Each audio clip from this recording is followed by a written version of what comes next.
No, we can't see you. Yeah, we can see you now. we, This we was not can going to embarrass us today. Abio. We can see you now. We can see you now. We can see you now. How are you? I'm fine. Happy New Year. Happy New Happy Year to Sunday. you. Happy everything. I Happy everything. swear. Work don't It's, start like this. it's good to see you, and thank you so much. Thank you for honoring my invitation. It was very short invitation, guys. It was just really short. I saw his video. I was really inspired. I was so happy for him, and I was like, why don't you tell him to come and talk to the community too, how he did this? And that was it. So I think it was maybe 2 days ago. So you can imagine the short invitation, and he honored it. I'm very honored that you honored my invitation. So thank you so much. So good evening, everyone. Good evening. Welcome, guys. Let's try to support the academic body.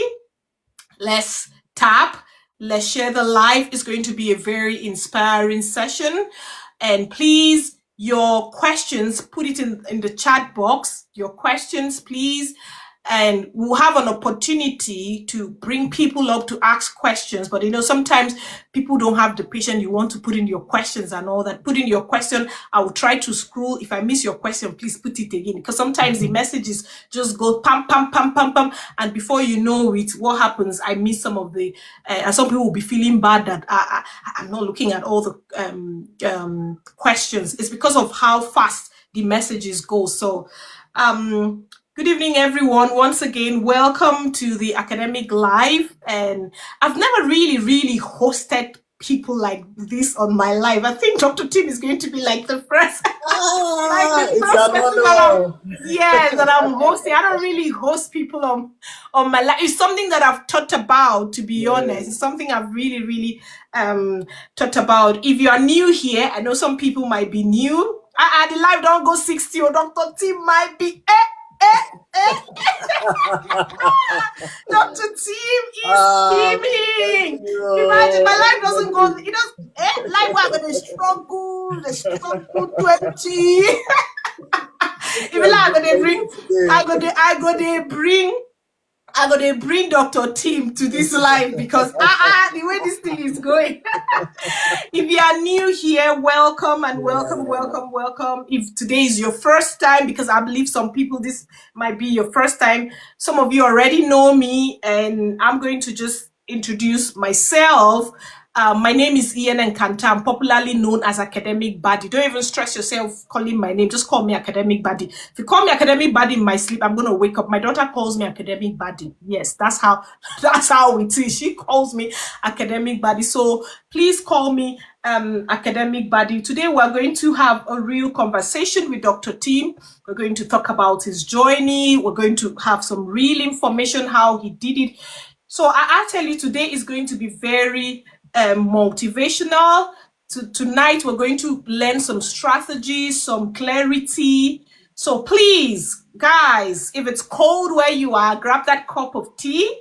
Yeah, grab that cup of tea, grab a popcorn, grab anything, and just sit down, relax, and let's have a beautiful, inspiring evening tonight. So okay, I think I've done the introduction. So I have received messages, to be honest, people asking, how do I move from a PhD? Oh, I want to go to a postdoc. Some people say, how do I qualify for a global talent? I didn't do global talent, so I don't think I could talk about it. But someone who has done it, this is the person's experience. The person is better off to speak about it. I can share my experience of how I moved from PhD as a PhD student in my first year to becoming a full-time lecturer. I can say that. So I believe that Dr. Tim will be able to clarify some of this information.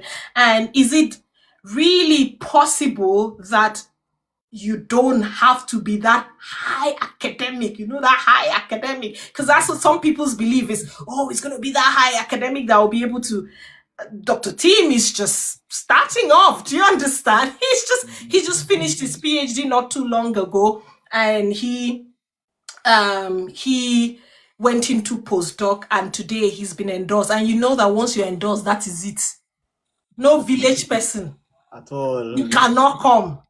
Once you've been endorsed, that's just it. So I'm very happy to have Dr. T as our special guest tonight. Dr. T came to the UK as a PhD student. He secured a postdoctoral role, which I mentioned, and he's now endorsed for the global talent visa. So, Dr. T, thank you for joining the academic body. I'm just going to hand over to you to just briefly introduce yourself. So it's going to be a question and answer session. So sorry that I'll put you on the spot. No, it's okay. It's good, and I didn't want to even send you some of the questions because I wanted it to be raw, kind of. Yeah, I just wanted it to be very raw and all that. So please introduce yourself. Tell us who you are, your academic background, and what brought you to the UK. Okay, who I am. My name is Tim Arengo.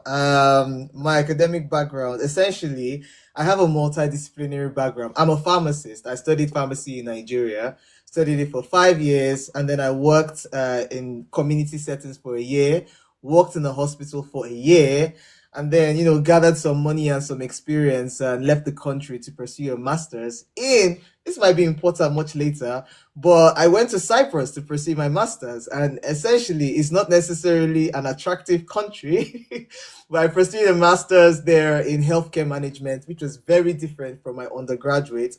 And then I received a scholarship or a studentship, essentially, a fully funded studentship with a stipend and paid tuition and everything to study a PhD in digital health and care, which was totally different from my master's and totally different from my undergraduate. That was in computer science.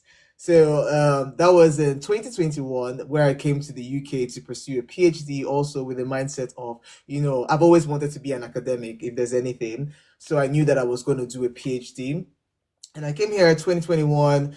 I was supposed to, graduate September 2025, but I completed my Viva. I passed my Viva like a month earlier. That was in August, and essentially, less than a week later, I got a postdoc offer. You say less than a week? Yeah, less than a week later, I got they sound like magic now. Yeah, less than a week later, I got a postdoc offer, and in November, no, not in November, in October, I got an offer for a fellowship, which is higher than a postdoc, and I'll be resuming that this year as well. I didn't even know the fellowship. Yeah. Yeah, I missed that part about you. Oh, really? Yes. So essentially, that's my academic background. Fellowship is even better because fellowship you even have more grants. There's more money. Maybe that's why they work everywhere. Zambia, the Gambia, just going everywhere. Yeah. I'm more than happy to differentiate between the two of them because I know some people don't know the difference between postdoc and fellowships. But essentially, that's my academic background. And then I came to the UK to study and, stay here and have a better life. There's no other nuances. I japad. So here I am. Okay, so that takes me to the next question now. As you talk that, I came to the UK to have a better life. So let's start from the beginning. When you landed in the UK for your PhD, did you already have like a long-term plan, or were you just figuring out as you went by? Did you have like a long-term plan when you? I had an overarching plan, in the sense that I knew that after my PhD, I wanted to do a postdoc, and then I wanted to be an academic, But I also had like this plan B at the back of my mind that if it did not work, maybe I'll go into industry. But I knew that I wanted to do academia entirely. But there was something that I learned during my undergraduate, which actually helped me get a scholarship in my master's, and then also helped me get a scholarship for my PhD, which is to not just focus entirely on the academic stuff, but dip your fingers into different pots. So I entered into the PhD with the mindset that while I am trying to complete this research, I'm going to be doing busybody, which means that Any opportunity, I I'm know the receiving. busybody. Me, sir, I've been Yes. there. Anywhere you'll be found there. Yes. Honestly speaking, so that got me opportunities to participate in some seminars, attend some conferences, some talks, also some in-group projects, and just somehow my ears were just on the ground on some little hand grants of 500 pound grants, this Hmm. £1 grant, this study opportunity in the university and things like that. And yeah, that it's essentially is the busybody that helps build up your academic It's profile true. during your period. I definitely accept because for me, there's nowhere they said it was happening that you will not find me yet. I don't mean no one bill. I mean like conferences where I was doing busybody because that's the only way. That's the only way. I think friend has asked a question, so we don't miss it because I didn't even know that you had a fellowship.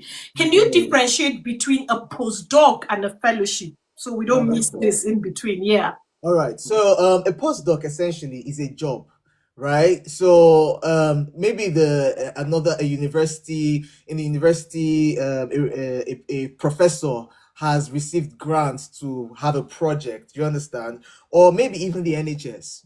They just have this research project that is going on, and they are looking for someone who is going to fit their research profile. Maybe you've done a PhD in agriculture and they need some researcher that can do something with chickens. So they just advertise and you apply like you're applying for a job. And the thing about postdocs is that sometimes they're usually contract based. It could be like 6 months, it could be 1 year, 5 years, depending on the duration of the project. And essentially, you're working on someone else's project. There isn't any independence or flexibility. It is a full-time job. If you're required to be in the lab, you will be in the lab. Essentially, that's a postdoc. But a fellowship now is for people who are you're moving towards independence, right? Which I feel it should be the general idea if you want to be a researcher, because a lot of people fall into this trap. They call it the postdoc trap, where they do a postdoc 1 year, 2 years, then they are looking for another postdoc, and you find out that you've done Yes. 3, 4, 5 5 postdocs. years. If you can Yeah, even stay 5 years on postdoc, yeah, yeah, exactly. yeah. And you I've can't actually heard necessarily of that. Yeah, and you can't necessarily see the change in your salary. You can't see the growth in your career as an academic, because you're just hopping from lab to lab, right? But a fellowship now is it's more independent. Essentially, you apply to maybe an organization or to some funders, or like in my case, the university. Because I got an EPSRC doctoral prize fellowship. So the EPSRC gives the university some money, and if you were funded by the EPSRC your PhD, you then qualify to apply for it, right? And they give the university some money. They say, oh, we need just one person, or we need 5 people, or we need 3 people that you people believe in, that you people you think they are going to be very good researchers, right? So the essence is that the money is given to these universities, or so that they would employ fellowship, like researchers like myself, for a fellowship where you are trusted with your own research. So you're not working for anybody. Anybody. You're not working for anybody. You have your own research proposal. You've created it. You've defended your work, and they feel like, okay, we're going to pay you a salary, and then we're going to give you money to do your work. So the fellowship that I got is an accelerated fellowship. So there are some fellowships that are like 5 years and Yeah, I 4 years. wanted to ask that. How long is the fellowship you're doing? Yes, so I got an accelerated fellowship, which is 1 year. Okay. Yes, and it was really competitive in the sense that I think there were just 5 positions available, and out of those 5 positions, it's not there were if for everybody in the university, so all the departments, you're competing against me that in computer science. I'm competing against people in agric. I'm competing against people in physics, in chemistry, in biology, across the board, Across right? the yeah. Across the board. So you submit your application, you get shortlisted. When you're shortlisted, you go for the interview. On the interview panel now, you only have one person from your department. You are trying to defend your research proposal to people in maths, to people in biology, to people who would have no Who have no idea. clue of your research. Exactly. And then it's up to them to say, okay, yes, we should actually employ this person. So I had about I went I think Nottingham, Southampton, let me just count it. Maybe like applied to like four different universities, got so much heartbreaks. And but the thing was that from each application, from each rejection, I learned how Learn to something. improve for the next application. So by the time I was applying for the one that I got in September or I mean October, I had already gotten feedback from at least 4 or 5 reviewers because it was the same thing. I just had to review it and upload it, and then just it was and then I had the confidence as well to ace these interviews Yeah. because I had already received feedback Hmm. before. So that's the difference in a nutshell. Thank you so much. That's really clarified that for everyone. I'm happy. A friend of mine had a fellowship in Germany. I think it was only for 6 months, and luckily, as his fellowship was coming to an end, fear don't they enter, waiting you want to go do for Niger and all that kind of thing. I'll say God kind of like used me, and today he has a global talent visa. He came in December, so when you are like, what am I going back to go and do in Nigeria and all that kind of thing, and you won't even believe how it happened. He had given up because he had written to a lot of people to give him recommendation, and people were not really responding. And his wife had just said, you know what, just come back, let's just we've lived like that, we've managed our life, come back. But for some reason, it was on a Sunday, I was in Nigeria, I can never forget. He reached out to me, called me, and we just talking, and then he said something to me and I said, let me get back to you. I cut the phone and I just called one of my colleagues. He's a professor in University of Edinburgh. I said, please, this guy is good. This guy has published. And then the prof just said, can you put him on the WhatsApp call too? I just joined him on the WhatsApp call. The guy spoke with him and said, I'll give you a recommendation. And and he didn't even tell me all this. It was when everything worked. He said, "DNA, do you know that it's because of you that I have a global talent visa?" He said he didn't even want to mention it to me because and then he said, Ian, I'm sorry, but I'll be honest. I just looked at a lady, a guy, make a guy come they tell, that kind of thing. I said, see waiting you now, I know, but I'm really, really happy for him. He's in the UK, he's in Bradford at the moment, and that's it. So thank you so much, Doctor. I think people are already putting in some things. I'm watching the comment, honestly, guys. So I'm going to go. What somebody had pinned a comment down, and it was just about my next question. So tell me a little bit about your PhD journey. Your experience. You've already told us what your area of research is, but maybe you can just say it again. So when I said the PhD journey, somebody put there and said starting from the application, and also tell us how did you do it? Tell us your journey from your application, your experience, and let's just know what your research is all about. Okay. Guys, I'm going to ask all the relevant questions because I know you guys already saying start from this side. Don't worry, I came prepared for Dr. Tim. Do you understand? That's why I said you guys should grab your popcorn, grab water. Me, I have my water here because today we will dig it out. Guys, please stop now. Una just they listen to gist and no. Una not even they share the live, and share it up. And also make it see, so now follow who know road. Make una go follow Dr. Tim. I get 113 people. Follow who know road though. After today, it will not be easy to catch him again like this. So and he's always dropping. I don't drop a lot of PhD videos like that. My videos are mixed because I'm a lecturer, so I drop, for students. He drops a lot.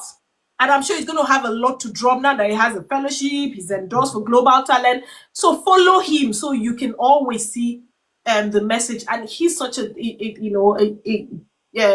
gentle, nice guy, and all. He will respond. He will respond. So follow him. So Dr. Tim, yes, let's go. Tell us about your PhD journey, your experience. My sister just joined the live. Hi, Nana. Oh, hi, Nana. How are you? Thanks for joining us. All right. So, from the beginning, right? So I applied for this. To be honest, when I was wrapping up my master's, right, I found myself in this dilemma of not knowing what to do next because I wanted to go into technology, but I didn't know how. My background was in pharmacy, master's was in social sciences. I was like, what do I do? So I was thinking that maybe I'll go and do a second master's in health informatics or something, right?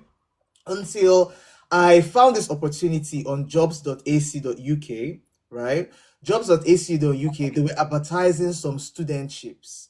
And I was like, which one be studentship? What's You all don't of even can't know what you mean.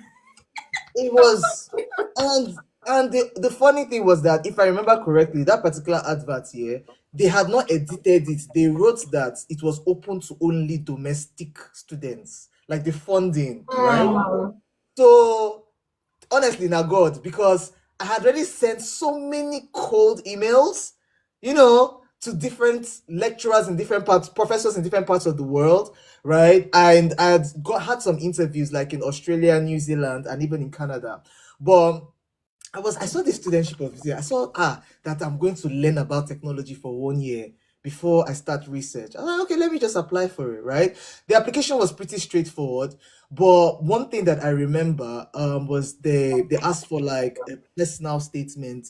They asked for an essay explaining why I wanted to, like what I would do if I was going to get these skills in technology in alignment with my background, Yeah. right? What makes me unique? This was a separate essay from the personal statement, right? I also had this advantage of having research experience cursing my master's. So when I was pursuing my master's, I was working as an instructor in the pharmacy school and I was already engaging in research in the lab. So I had like 2 or 3 publications that kind of like boosted my profile, right? And then they asked for reference letters. But because I was concerned about the institution I was applying to, which was the University of Bristol, right? And you're coming from Port Harcourt, you're coming from Cyprus, where they say nobody should go to again. I just felt like I had to gather as many reference letters as possible. So they asked for 2, but I think I got up to 4. I got up to 4. So that was the first stage of the application. And then I got shortlisted. And after the shortlisting, sometime in the next year, January or so, there was some sort of screening process, right? Now I know what that screening process was for. As at then, I did not know. Because the person who screened me that ended up being my supervisor, and she told me that that was to see how I can engage communication. And to be honest, they were not the questions that were asked. It wasn't it wasn't difficult. It was more like a conversation. It was like, Yeah. also, why do You you want guys to were just study having a chat, a chat, like right? chilling. There's one thing my supervisor told me, which I have carried on till now, is that in that my screening process, I was enthusiastic. That they could feel that the passion and the interest that I really like I really wanted. Enthusiasm is different from begging. No, I wasn't begging for it. Oh, please let them understand that one. No, you were not begging, you were not desperate. You No, didn't show desperation.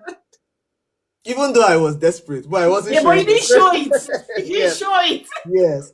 Instead, I was told that I was very enthusiastic and eager to learn. That there was just this desire to learn and to grow. Do you understand?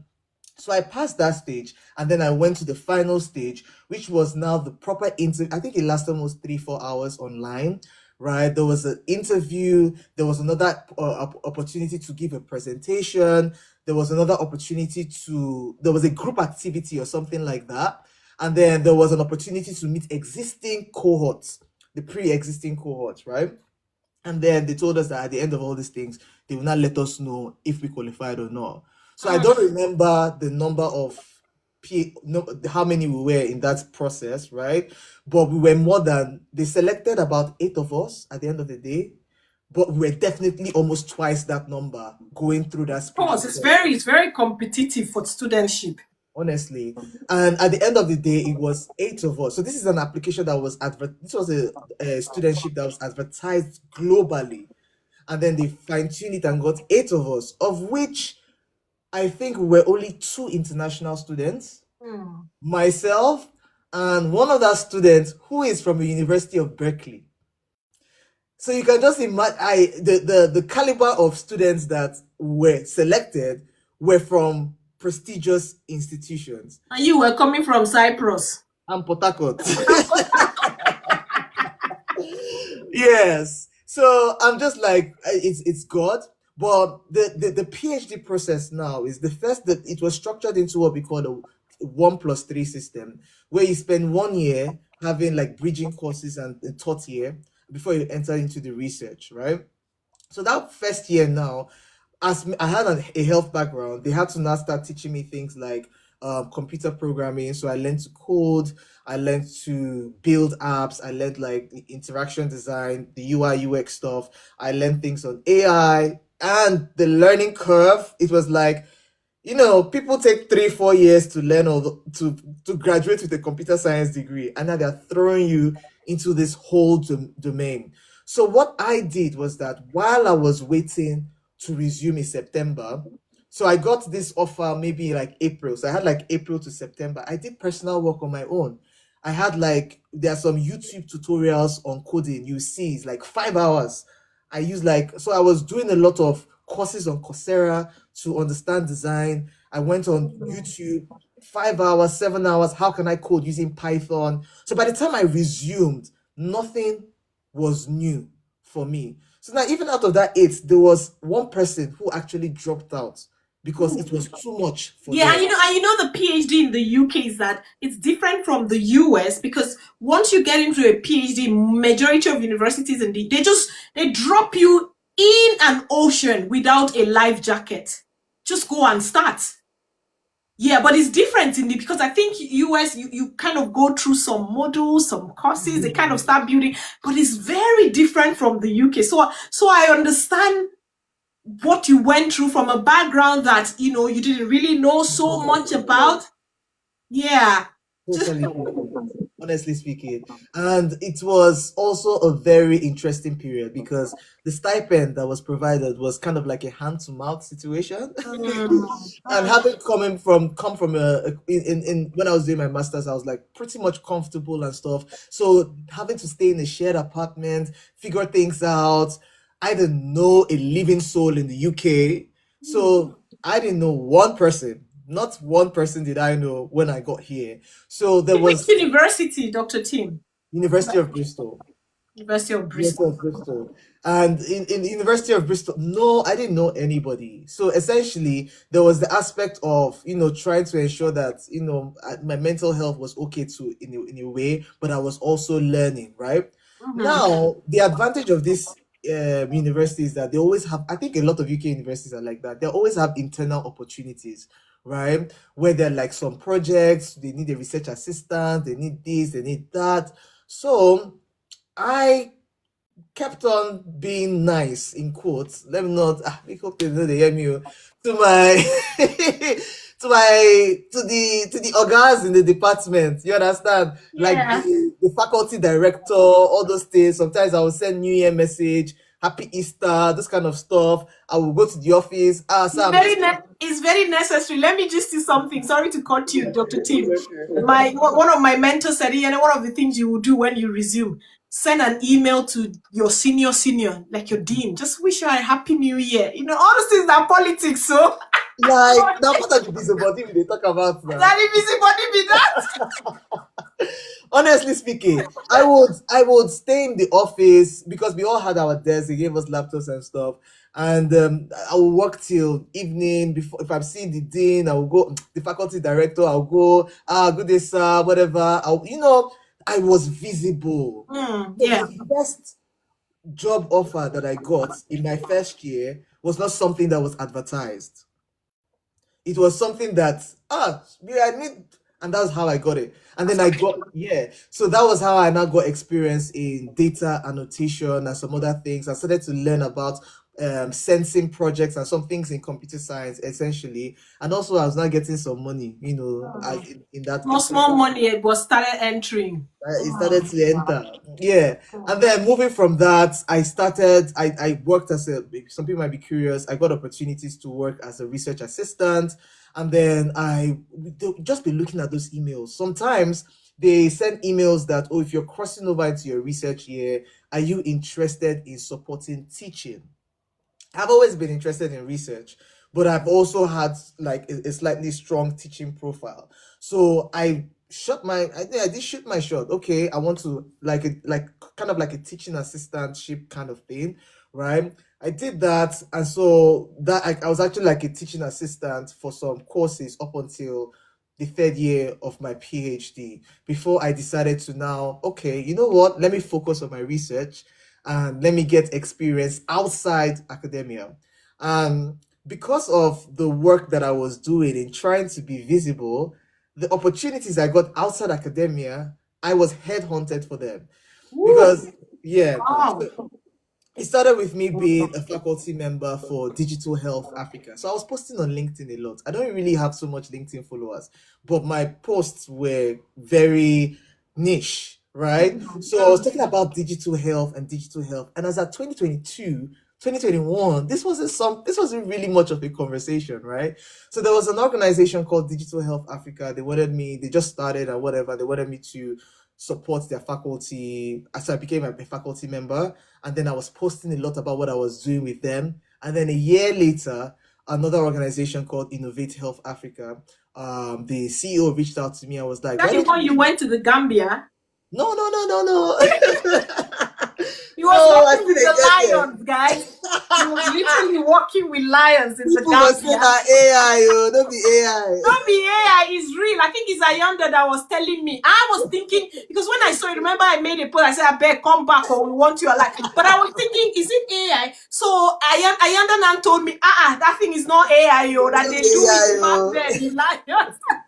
Honestly. So so I posted on LinkedIn quite often, and I got headhunted for that role, which was to be the director of training and development. Now, this wasn't a paid role, but I knew the opportunities having this position will open because it became my bargaining chip for every other thing down the line. That see, I've done this in school, I've done this outside. You understand? And Mhm. then after my first year, I did get some support. I already had kind of an idea that of the kind of research that I wanted to do. So it wasn't, I don't want to go into details about it, but I got a supervisor. During my first year, I was able to also liaise with some organizations in Nigeria for my research. So when I started my research a year later, it was pretty easier. I had like three supervisors, one in Nigeria and two in the University of Bristol, right? And then fast forward, um, yeah, graduated. Not well, my graduation is in a month, but He hasn't even done his graduation, guys, and he's been so endorsed.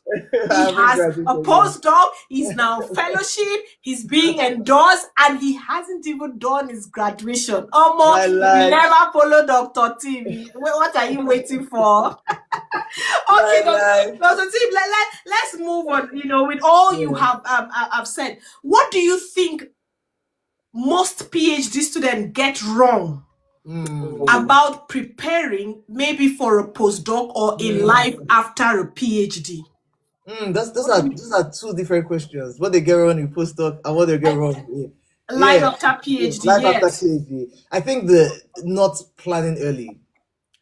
That is, you have to be I'm beginning to sound like my father, but you have to be you actually have to be proactive. I When I said, oh, I got an offer just a week after my Viva, it didn't mean I applied that time. Oh, Yes. So I've been applying for over 8 months. You understand? So starting early is one of the mistakes some people make, right? The second thing is not, let me say, not doing busybody, but not engaging in other things other than your research during your PhD, right? So you can be all into ensuring you generate contributions or whatever from your PhD, but you haven't attended any conferences, you're not doing anything with students. It could even be working as a student ambassador. You don't have any other thing to show your other skills that will say, okay, this person has social skills, collaborative skills, project management skills, nothing like that. Another mistake people make during their PhD is that they do not, I don't know, they kind of like leave, and I think this is just for people who are really interested in research, okay? Because it might not really be for people who want to just focus on teaching. I'm not so sure. but you kind of like leave publishing till your last year. Yeah, we're coming to that. Yeah. So those are some of Yeah, the and yeah. thank you very much for that starting early. You see that starting early. Buki put a comment, and I will kind of disagree with Buki. Buki said start applying when you doing your write up. No, the rule favors PhD student. I don't know. I think they changed it to 24 months. I don't know if they've reversed it back to 12 months. I started applying immediately after, in short, from my 8 months into PhD, because there was a rule that after 12 months, if you can show that you have progressed, which is the annual review, this thing that you've passed and you're able, and you get a job, you can switch your visa. I switched my visa in my second year as a PhD student. So I started, yes, I switched my job as a second year. So I started in 8 months, busy.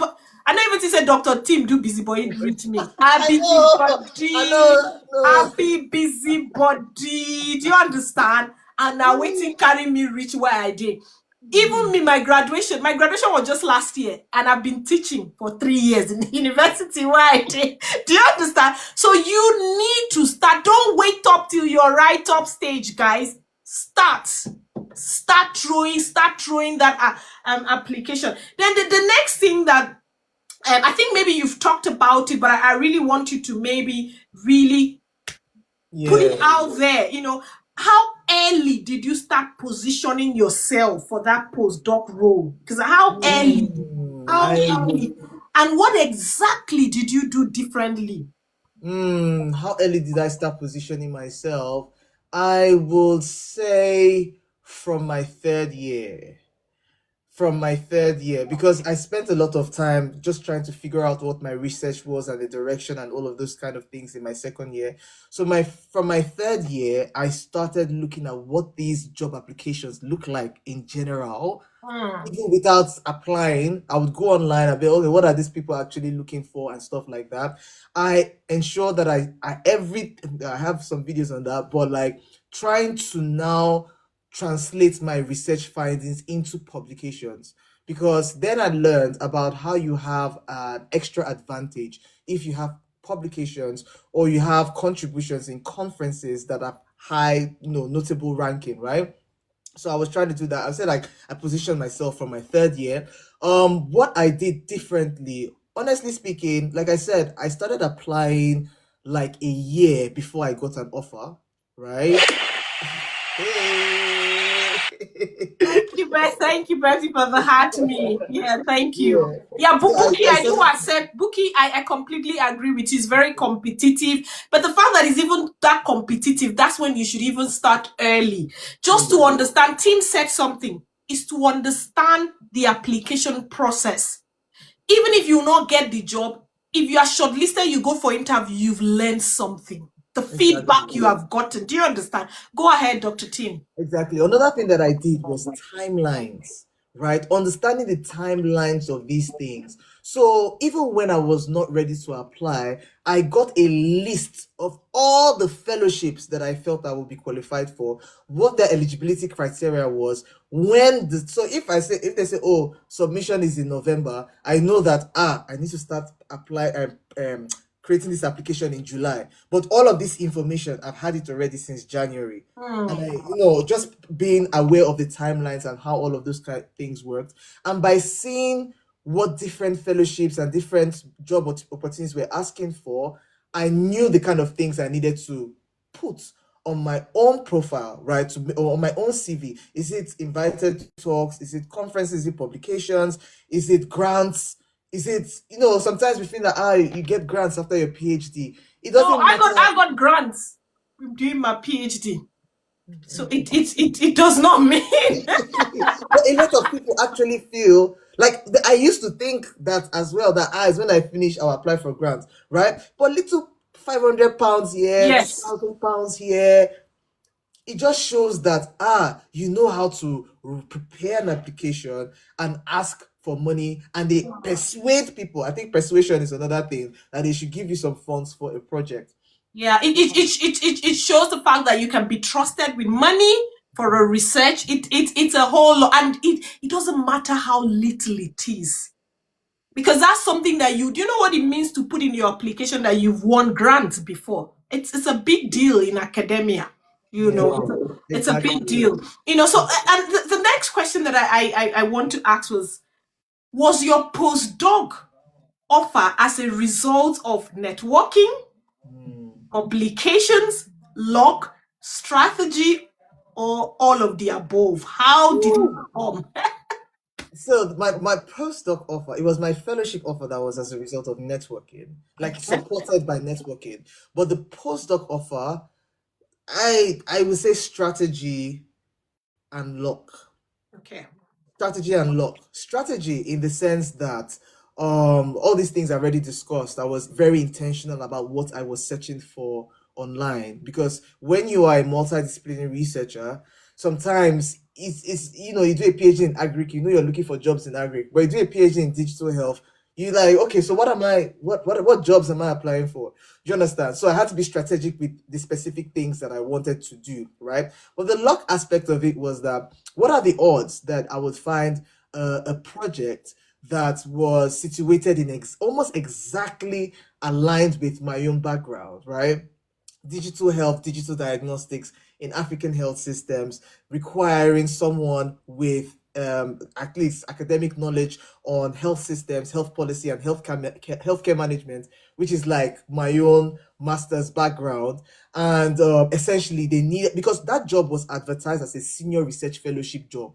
It was a senior research fellowship opportunity, right? They needed someone that also had experience in project management, someone that could show that they had leadership skills. So that Yeah. is where It's and even now. mostly from now real lecturers be senior fellowship, because lecturers we go for fellowship too. So I can get like so people don't get this twisted, because this young guy has really tried. There could be a fellowship in Germany and I'm a lecturer and I applied to go for a fellowship for 1 year.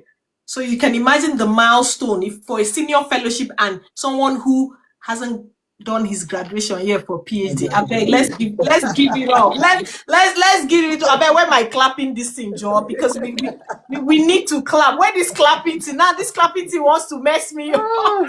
This clapping thing wants to mess me up. Oh, nah, do you know I can't find it? I God, But I mentioned that I got this the role as I was headhunted to be the director of training and I beg, development. make we clap for you first. Okay, okay.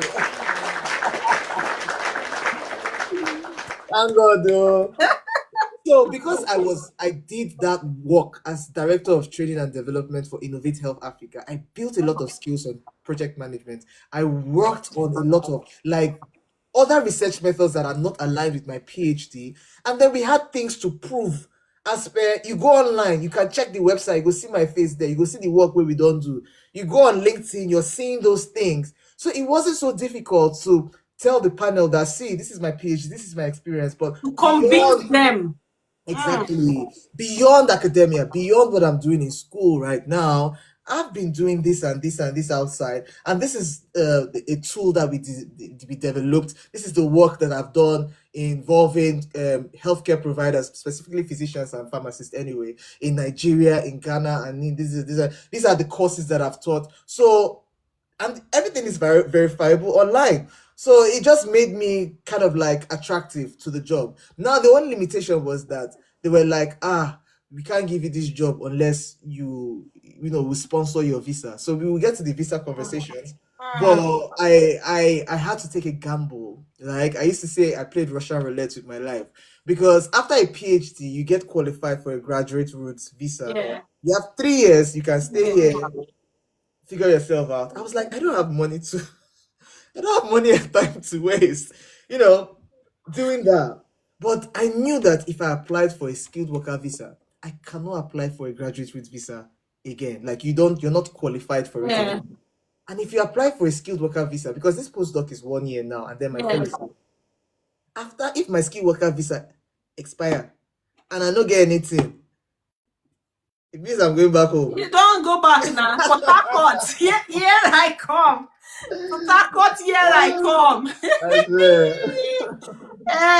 Yeah, it was a good one, because trust me, the global talent that I was before you came, I was telling people that if academic body could sit down and say one of the things I regret was I didn't apply for a global talent visa because it's such a flexible visa. It is very flexible. You don't, even if you don't get job, you do your own things and all. You are allowed with a global talent visa, and this thing takes you about 3 years to get to indefinite and all. So it's an amazing visa, honestly, guys. Okay, so let's move on, Dr. T. So guys, we're not supposed to drop Dr. T Lion now. Even if we have to drop him. Make una drop Dr. T Lion. Do you get? He's pouring it out the way it is, and he's being very honest. And trust me, see this question I'm asking him, I didn't send anything to him. Because like I said, I wanted it to be raw. I wanted it to be raw. I didn't want to be where he will now be thinking, oh, how does he answer this question? Let him just come and tell us the way it is. So guys, please, some gifts for Dr. T, okay?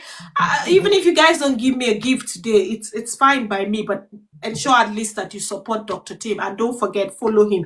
Okay, so the next thing is, people hear this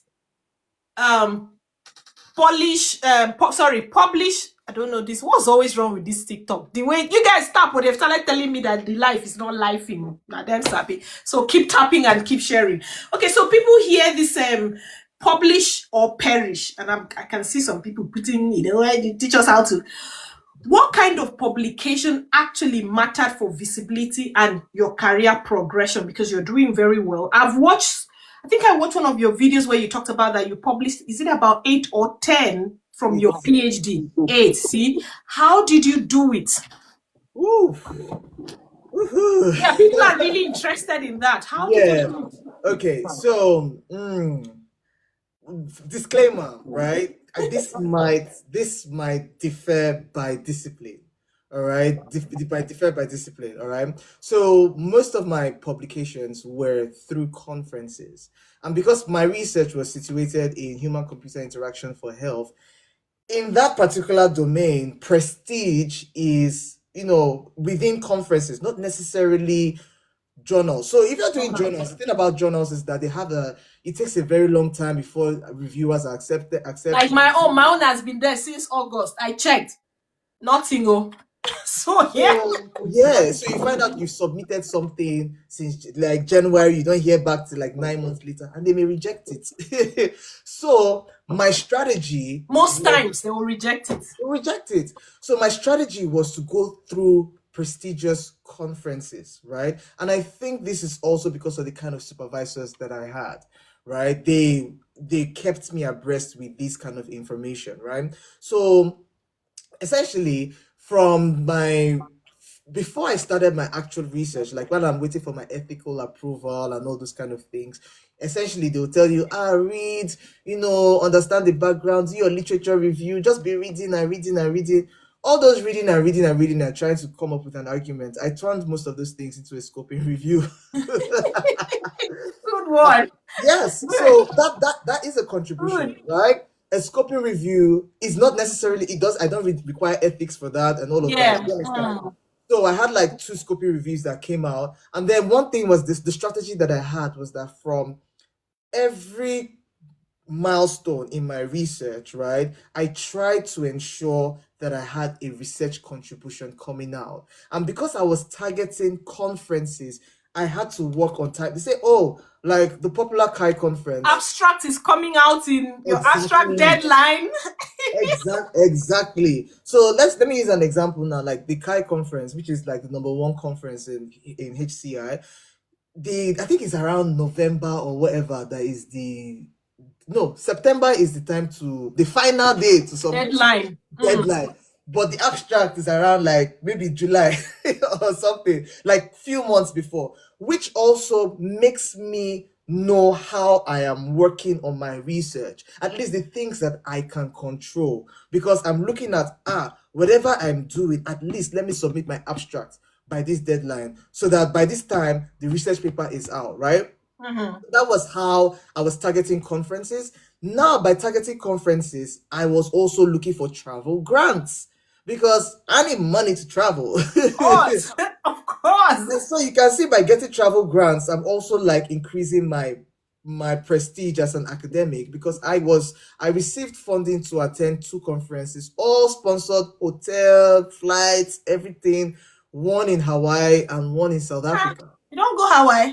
How are you? I I don't go Hawaii. I swear. I love that trip. Right? 10 days in Hawaii and 7. That long? Yeah. So Long one? essentially the conference is usually a week long, right? It's 7 days, right? They begin these Sky conferences. I mean seven What do or you need to go to Hawaii? Is it just American visa or there's it was American visa. American visa? That's before all this drama and because Okay, it was okay. a I know.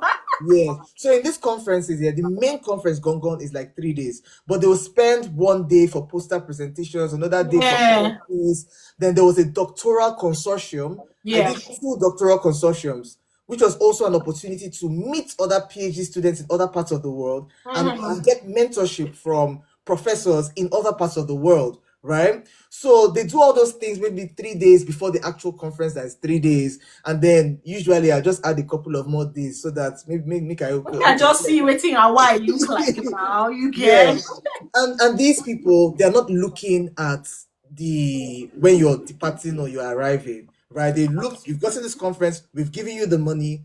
How just go and do what you're do it how you want to do it. exactly. As long as you attend the conference and you present, which Exactly. is Exactly. somebody's asking, how did you apply for traveling grant? So there was this that's why I say it's domain dependent, and you probably will need to do your own research for your own domain. So there was what we call the Gary Marsden travel grant that I applied for. There were also some individual pots in my university that I applied for. I got only 2. Trust me, I probably applied to up to almost 10, right? But that's the only information I Your got. busybody passed my own Dr. T. Forget. So that was my strategy, right? But the thing is that with all these things now, I have papers. Those papers now, my research was not a research by publication, no, but my publications formed the huge chunk of my final thesis, and it made passing my viva easier because Easier. like, oh, this has been peer reviewed. Oh, this is already peer reviewed. This has already been peer reviewed. Okay. So what they're looking at is that okay, my introduction, my discussion, all those things now, because I have spent time receiving feedback from different peer reviewers, from different conferences and whatever, I use all that information to refine writing my thesis. So I probably spent like maybe like 2 months writing my thesis. I wasn't spending, I had just put things together and so essentially that was my strategy for publishing. And up until now, there was the final contribution for my PhD. I submitted that to a journal. I did that since March last year. And currently I've done major revisions. So one thing is, don't be scared if you get major revisions. It's just to make your work better. If you even have major revision, are you not lucky that they did not reject? I beg. I swear. So now it's been like 2 or 3 months. I'm still waiting for feedback after that major revision. Major revision is a good thing. You understand? It's not an outright rejection, and it's even good. So it's even good when you submit to a very good journal this and they give you a major. You are going to learn a lot from that. Even you'll be wondering, this is what I've been doing. It's not been good though, if not of even this major revision and all that. So somebody made a comment and said, I'm just going to answer the person. The person said, how long is a presentation in a conference? It depends. Most time is about 10 to 15 minutes. You're not going to go and bore people there. So if you're given 15 minutes, my friend, just try and do it 10 minutes, please. And just, so it's not as long as a conference. It's depending on how large the conference is. For example, maybe like AOM. AOM could bring about 10,000 people, academics from the world. So you can imagine how long do you think they will give you? It's about 10, 15 minutes. And somebody asked a question. Meg asked a question and said, how was your Viva? Oh, good question. So I was very nervous in my Viva. My supervisors told me, oh, easy peasy, your Viva shouldn't take more than 2 hours or 3 hours. It's fine, right? But the thing is that with all these things you did, you were still nervous, Dr. T. I was very nervous because It's normal for anyone to be nervous, especially when you're even when you something that you've looked forward to. It's a normal thing to be nervous. Yeah, please go ahead. yes. Also because there wasn't any blueprint for the exact questions I was to expect. Like I was kind of like flying blind in a way with my Viva. Another thing that made me nervous was the fact that I looked for one of the top ranking in the higher they are, and when you cite their work and you're critiquing their work, the more critical they are of you. So I was nervous because I used this woman's work in my thesis and I did not necessarily say some good things about the work. Do you understand? So yeah, so I was like, oh God, my thesis, the Viva lasted What did for you depend? No, the person. So is it that you're external? You didn't say something good about her work. so I really criticized her work. Ah, Her well, method, her approach. But then I know you always sandwich these things. You talk about the good parts. yeah, that's when it's constructive now. Yeah. And the funny thing is that she actually flagged it in the during the Viva But that meeting. means she read it and saw it in your work. Gong gong. Yeah. So my Viva lasted for almost like 4 to 5 hours. The first half of it, right, they were just like really, really looking at my method. They were like, oh, okay. The questions were, initially I printed out my thesis in like paper, like a lot of papers were just around me, post-it notes Everywhere. everywhere. They were asking me, I was sweating. We're So asking you, how did can you do Dr. this? Tim, can you open to page 152? Justify, even myself. But there was something. I have a Viva for a candidate in February. Yeah. I don't they say, oh God, let me not be mean to somebody's son, I no. beg you. Honestly, because the way my heart was just racing, right? But there were some tricks that I learned because you're telling me to turn to page 75, whatever. Sometimes I'll be like, as I mentioned in page 42, the second paragraph, they'll now do like this, do like this, do like this. They're like, okay, you don't read your work like this, but it was so like when I finished that first part, they said, okay, we need to go on a break. I came out, my supervisors were there. They were like, how is it going? What's going on? I was not telling them. They're like, okay, don't worry. Worst case scenario, they ask you to revise it. Like they were not even thinking that I will pass with minor. That's kind of like after passing with major, pass with minor, that's kind of stuff. Yeah, That, yeah. maybe they'll tell you to go back and blah. I was almost panicking. But the second time I put all those papers aside and I was like, I did my work. Let me speak now. Let me be real now. Yeah. Honestly Because speaking. that all those works just confuses you, makes you more panic. You did your work from beginning to the end. Honestly speaking, Yeah. that's true. I put all of it aside and I was like, you know what? Let me justify this thing based on my own understanding of what I've done and my own reasoning. Mm-hmm. Do you understand? Mm-hmm. And then that second part, it went well. It lasted for a couple of hours and then wrapped up. And they were like, let them go and talk. That usually they will get back to me via email if I pass. Oh, they know they get back to now that same day. Now waiting they tell me. Wait I now. know, now that same Wait day, they now. don't want to make you sleep. They don't want make I sleep. I thought they are like Now what that the same day, now we go meet about 10-15 minutes, bring you back, give you. They tell me say they go send me email. So they went offline. They come because it was via Teams, right? Yeah. Camera off and everything. No. We logged out. I left.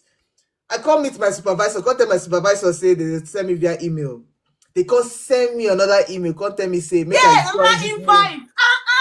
I can't join the link. Because at that same day, they go announce them. They don't want to make person sleep. Academic body, I was nervous. I can I was imagine. nervous. But now that time where I come position my phone, I said, make it they wanted. You know that video where I post? That time where I come position my phone, I said, maybe they want tell Oh, me. yeah, I saw that Yes. video. Maybe they want tell me. So they were not like, okay, whatever, you passed with minor revisions. I was like, yo, whoa, even talking about it now, I'm so emotional. They'll just tell you congratulations. Honestly, they now told me that they were critiquing my work because they wanted to verify that it wasn't written by AI. Oh, Oh, this issue of AI. Yeah, they were critiquing my work because they didn't want to What's the verify. mean when me I defend my own? All this AI, no, deal. Yes, that fine. I had like peer-reviewed publications and stuff, but like I had a lot of things done that it seemed so like how my minor revisions were really minor, just formatting this, formatting that, In days you can finish. and I submitted, and that was it. Congratulations. Meg wanted to really know that. Let's move on. Let's move on. Beyond publications, because you had about 8 publications. What non-obvious things, non-obvious, let me put it that way, help strengthen your academic profile? Mm, Beyond the publications, the mm, grants that you got and all that. What are some of the things that somebody could ask you? So, Dr. Tim, what are some of the non-obvious things that helped you to position or strengthen your academic profile to where you are at the moment? I think I'll mention two things. The first being, or maybe three. The first being invited talks, right?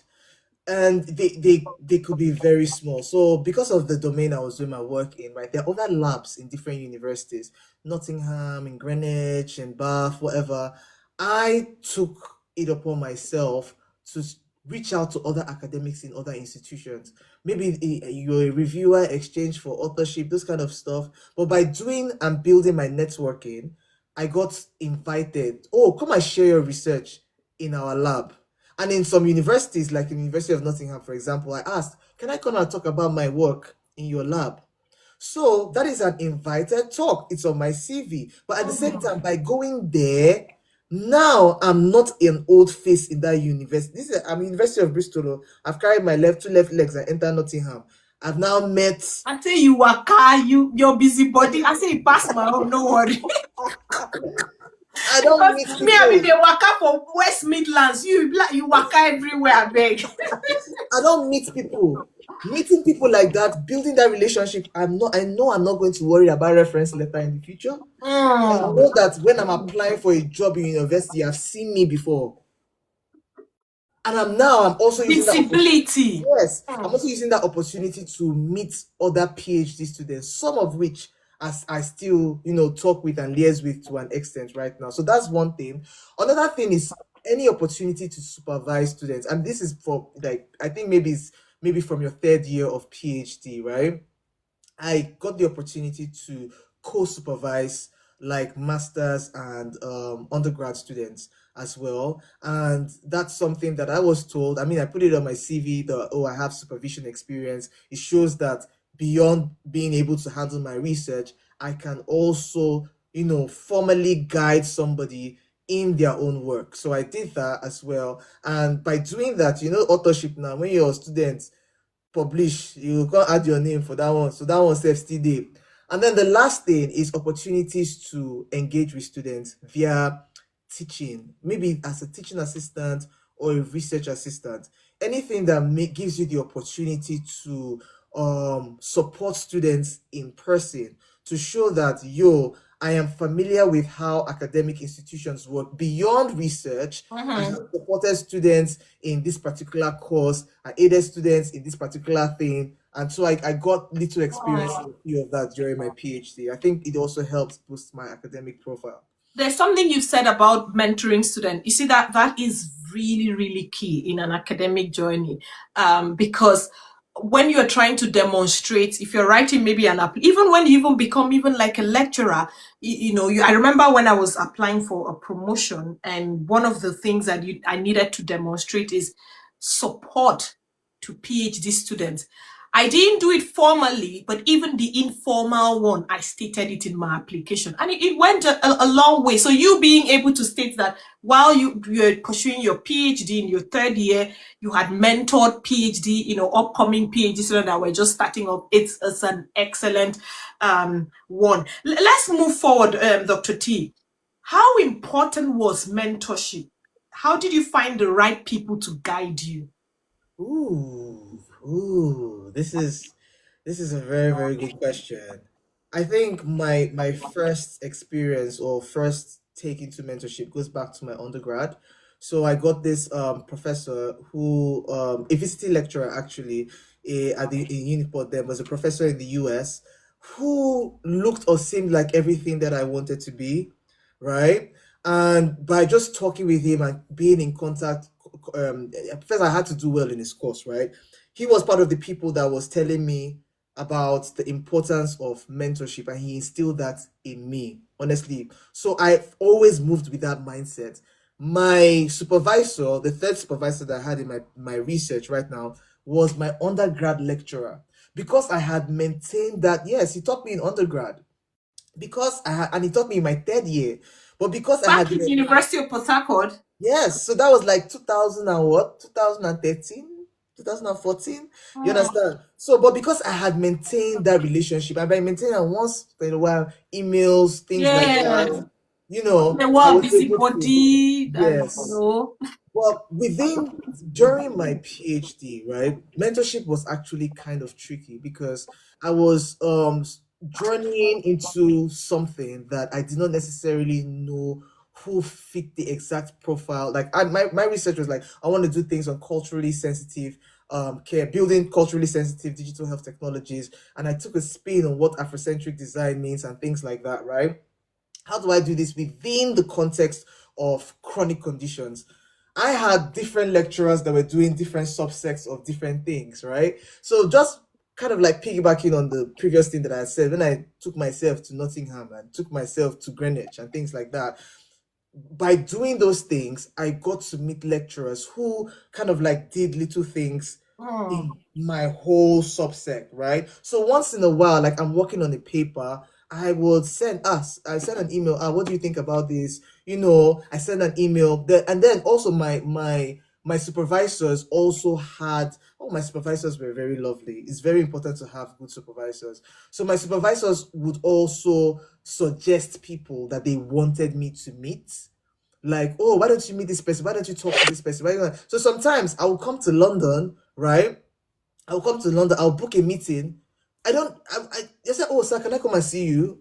Let's say, come to my I office. say you're busybody. Actually, said that me get busybody. All the way in UCL. Right? All the way in UCL. I will just go there and say, oh, this is my just informal chats. Do you understand? Because I was also thinking about I will need letter, I will need job, I will need this. Do you understand? I was doing that as well. And then there was something that was pivotal to my academic profile as well, which was organizing a workshop, which is very, very deep. I think publishing is easier than organizing a workshop because Very, very difficult. yes, because these top conferences, they will trust you with a segment that, oh, you want to put together a workshop that people have to register. So in a conference, people are paying their conference fee, whatever. For workshops, they also have to register for that workshop to participate in the workshop. But what makes it also difficult is that you need to get people that will be the kind of, let me say, like the face of the workshops, right?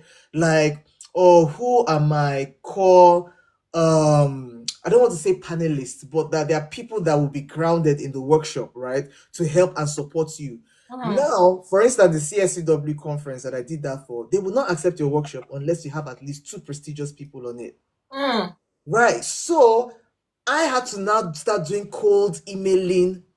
That was what kind of landed me on. Oh, no wonder you've done a lot of cold email, because when I made that cold email, this thing, the way you say tell them, I said, it landed Tim is a suspect.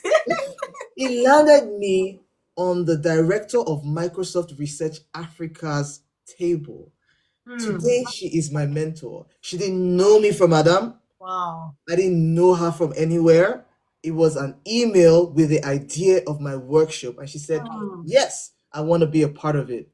The CEO of the National, I think it's a Society of Research and Technology in Namibia. Now you are rolling with the big boss. Professor Anisha Peters, go and check her online. It was a cold email, and she was like, yes, I'm gonna join you on this, right? And now because I had these names, right? Yeah. There was this other woman, she's really popular online, Professor Rita Oji. That woman, I think Rita Oji is in Canada. I know her. I sent her cold email. I know Rita Oji. Yeah. Professor Rita told me, No, no, please. I told her, Mike, I'm gonna come back to saying why I'm saying this, right? She actually declined and she said, nah. So I organized this workshop, right? Workshop went fine and everything. It was accepted. It went fine. I had people register for it. It was beautiful. Did they It give you was money for it, funding for it? no, so people had to register their own fee, and then they gave me discount codes for people that wanted to Okay. participate in my Okay. workshop in the conference. Okay. Now, fast forward, while I was looking for fellowships, I said, let me shoot my shot into Canada, right? So I'd already been headhunted by a professor in Western University that was interested in hiring me. But then I was like, this Professor Rita Oji. Western University is in London. No, London there's Paris. a Western University in Canada. Yeah, in London, In Canada. London, yes, in London. London, in Canada. London. I was there 2 years ago. You the text say I be Ajala the traveler. No, I mean, you all pass my own, I beg. Don't worry. You all pass my own. So I sent her an email, right? I slid into her DM on LinkedIn, sent her an email. Professor replied ASAP. Like the conversations we had, she looked at my CV and everything. She was like, No, she don't see now, say. this was somebody that told me. No. You understand? Now they asked me, say, okay, there's this fellowship that's coming up in Dalusi, whatever, this one. Let us actually work on it, all right? Work on this, do this, and let us have another meeting. So Canada was kind of my plan B. So when I got this offer now, I was like, okay, it's too cold. Let me just stay here. Let me just stay here. To be honest, I think you're better off in the UK. I know the UK academia is shaking, but I think it's still better off than Canada, to be honest. You know, I'm not trying to degrade Canada, but I think the UK it is still better. So you guys, you can see how, you know, mentorship and all. You see, say now waka. Even will see Dr. Tim now. You think that the guy just came from heaven, from the moon, and landed all these things. He has worked really hard. He has been very strategic. He's been he's been very proactive. Let me use that word. You know, you dey waka go here. And honestly, he reminds me of, you know, my young version too when I came for a PhD. He no get anywhere where I know waka go. Do you understand? Me say, well, I don't even waka go Bali. It's in that country. It's in Indonesia. I don't waka. I don't go everywhere. Waka. We just dey waka just to create that. And there's something about academia, Dr. Tim. Academics are this kind of people that when you tell them about who you are, they just go to look at your profile first. Those guys are not going to answer you like that. You know, I'm sorry. Some people might think it's pride or anything, but I don't know. It's just more like we don't want to waste our time with someone that there's no potential. We're not seeing anything and all. So academics have that mindset. You just tell the person, hello, no. The next thing, they're going to go and research you. So it's good that you build those, you know, just keep building, and it mustn't be big. That's where some of you get it wrong. It mustn't be big. It might just be a conference just behind your university. Go for it. You know, go for it. Okay, so let's move because I'm looking at the time so I can release. Somebody was asking me how old am I? I'm 30.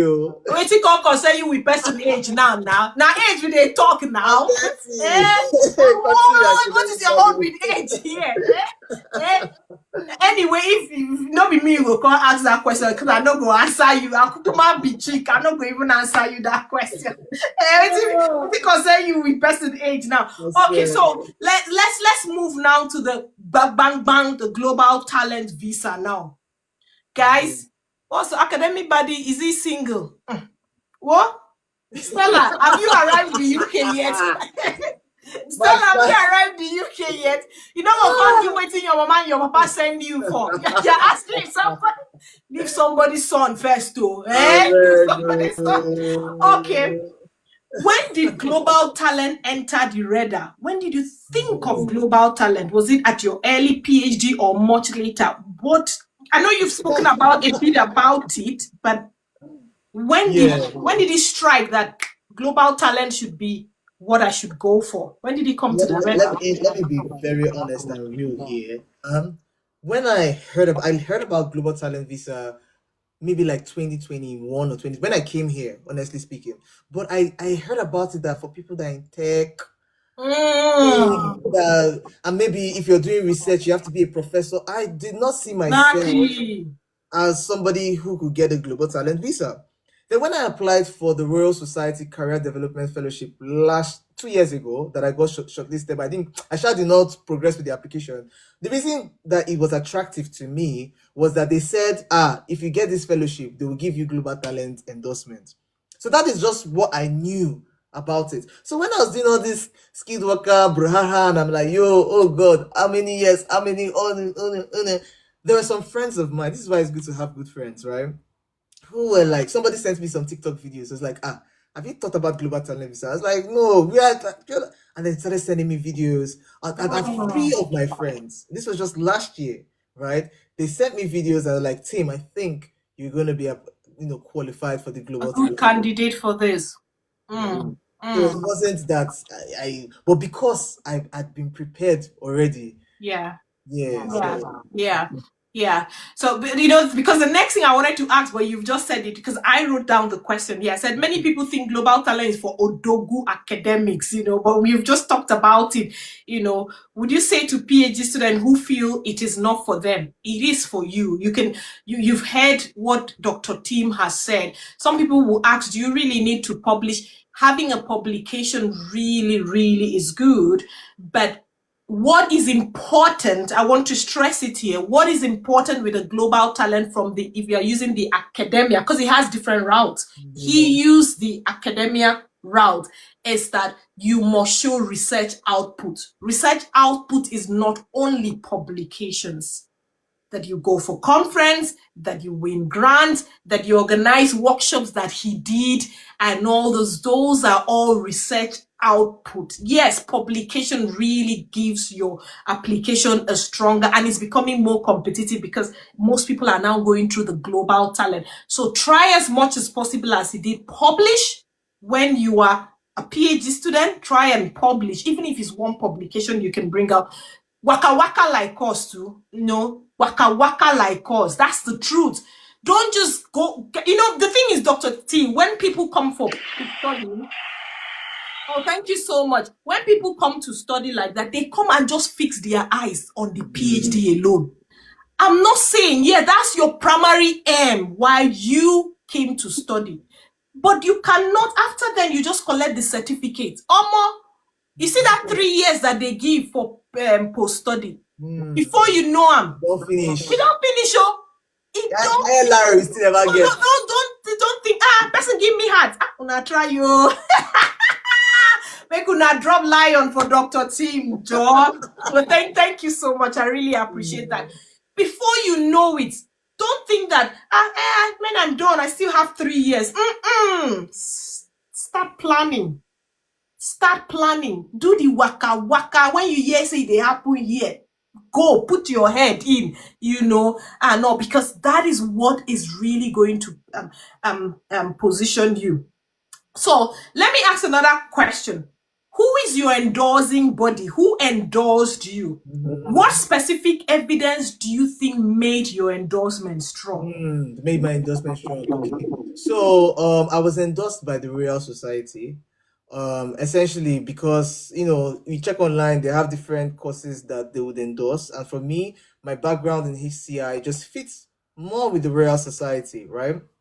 And then the Royal Society is it a full, because I know there's Royal Society of Edinburgh, the Royal Society of Engineering also. Is it just Royal Society? Don't confuse me, because me is from British, where my field is British Academy. Yeah. So the British Academy, they endorse social sciences and humanities. Yes, and management. The Royal Academy of Engineering is like engineering courses, some computing things. But I did not feel strong in that endorsing body because it'd be like Obonge engineering hardcore shit, right? So I went to Royal Society, which is more sciencey. So if you do like anatomy and physiology, those kind of things. So it's just the Royal Society. But now there are certain things that they actually look for, like minimum eligibility criteria, before they now recommend you for endorsement. It's not a guarantee. Minimum is that number Mm. one, you need to be an active researcher, right? Now the year.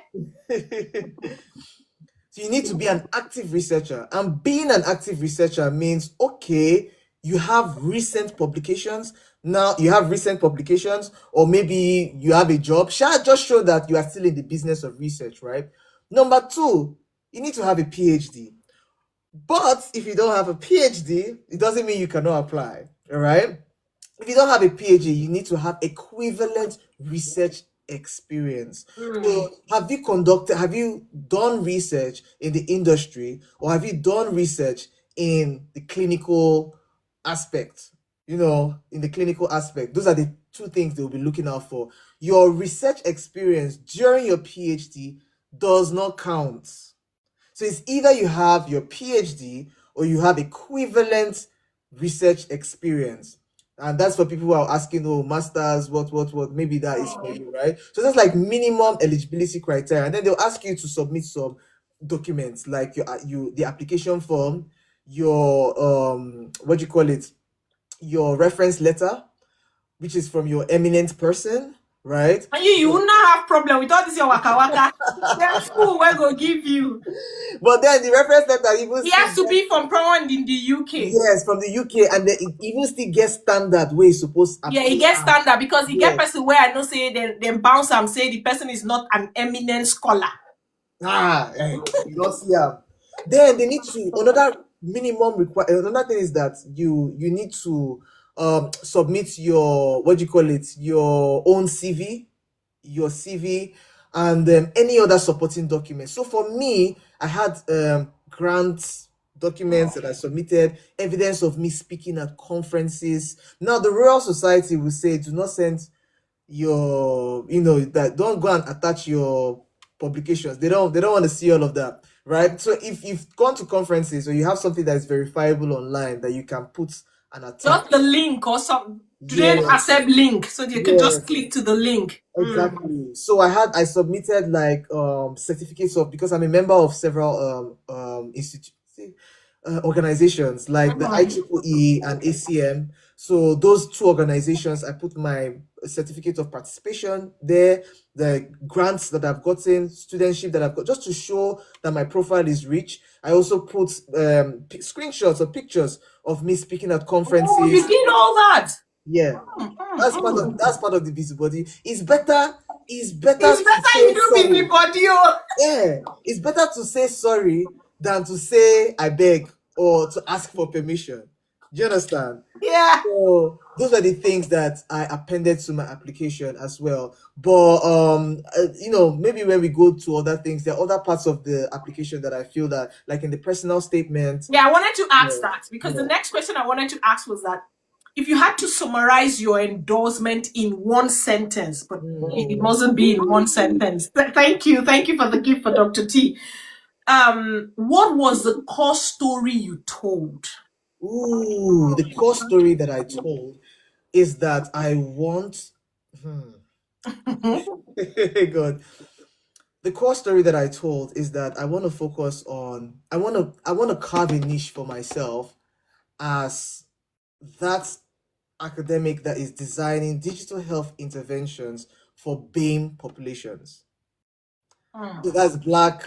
We don't usually in science we kind of like say in the organization we say like POC, but in research we kind of like say BAME population. So essentially, I want to do things for my people, right? Yeah. But then, because I want to ensure that it's also relevant to the UK, I talked about doing things for Africans in diaspora. It's very important. It's very important. Sorry to cut you, Dr. T. There is something about even applying for a grant that is coming from a country in the UK and you want to use it back in Africa. You must still state how it will impact the UK, because now them they give you. So even with this global, you can't go and say, I just want to be helping my people, but you won't stay here. Please go on. Exactly. So that was the story in a nutshell. Yeah. Oh, okay. Yeah. But I think you wanted to talk about like what do they call it? Because you mentioned talking about like okay, things that made the application stand out, right? Yes, okay. Yes. So the first thing that I know that I did that I feel confident about is my personal statement, right? So in personal statement, like in one of your videos, don't gonna tell them the story of your life. I watched that your video. Don't get that and say your mama swallow trainer. But for me, yeah, those stories can be framed in a way that they motivate the decisions that you make. Yes, it can. The thing is that, like, I think, like Meg, if Meg is here uplifted, in her personal statement, I never, because she says it, she used the story of, her mom as, a single mother raising them, believing in education, getting a PhD at, I think her mom got a PhD at 60, or, something. And, she used that to tie how important education is. Yes. You can use your personal story, but don't come, doing as if now you suffer pass for this world. Everybody will suffer. All of us get our suffering now. But please go ahead. Yes. So I started. I think it's 7,000 characters. So you have to be very careful with your word counts. You don't Very have important. space. Very important. And it's Very funny. important. And If they tell you 7,000 character, please make it 6,900. Honestly. So that you know that your village people no go add one to it. Do you understand? Please go on, Doctor. Yeah, so I started by talking about how my experiences motivated me to study pharmacy and how that motivated me to go to healthcare management, and I pivoted to digital health within one paragraph, right? Now in digital health, with this story now, I'm also highlighting that, yay, I actually got a scholarship, because your personal statement, you need to show your profile. You need to show your track record as well. Do you understand? Your motivation, your track record. So I'm not talking about how I got a scholarship to funded. I stated the funder, I stated the amount to do this, and then I was supervised by so person who ended up being the eminent person in my field, right? And then I talked about how the other things that I've done in my during the course of my research in the UK, like this hosting organizing a workshop, attending conferences, how my PhD led to 8 peer-reviewed publications, how I won an award in STEM. I think that was in Teesside University 2023 in Middlesbrough. Just highlighting all those things, but there's a structure, right? And it was just sprinkle. So there was a narrative. Right, in personal statements, you're reading. You need to know about me by reading my personal statement. Exactly. Right?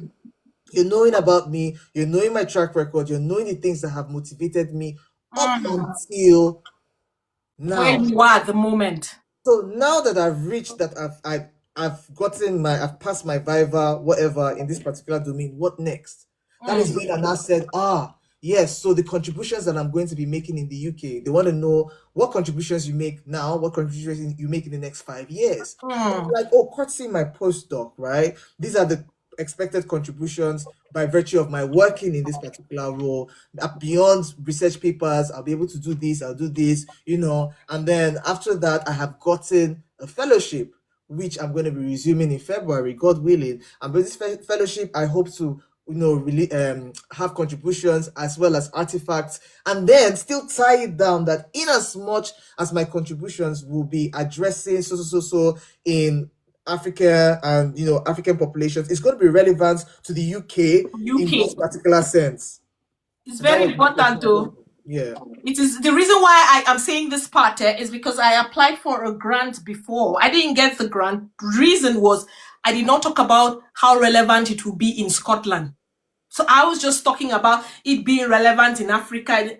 The funders can't tell me, but how is it going to be relevant in Scotland? So they are not saying don't go and use the grants, the money, and do what you're trying to do in Africa, but can something be replicated that can also work from what you've done that will work in Scotland? I saw somebody made a comment and said you can also be emotional. When I talk about the facts, don't come and say all your problems in life and all that. You can link. I'll give an example. I have applied for something before where I used my personal story. My dad was a university lecturer, and my father passed on while on acting service from the University of Uyo. I have actually used that in applying for a grant before, where I talked about where the passion came and what even motivated me to take the mantle from my dad, because he passed away. And I know that he will be in heaven smiling that I took this mantle and I'm going.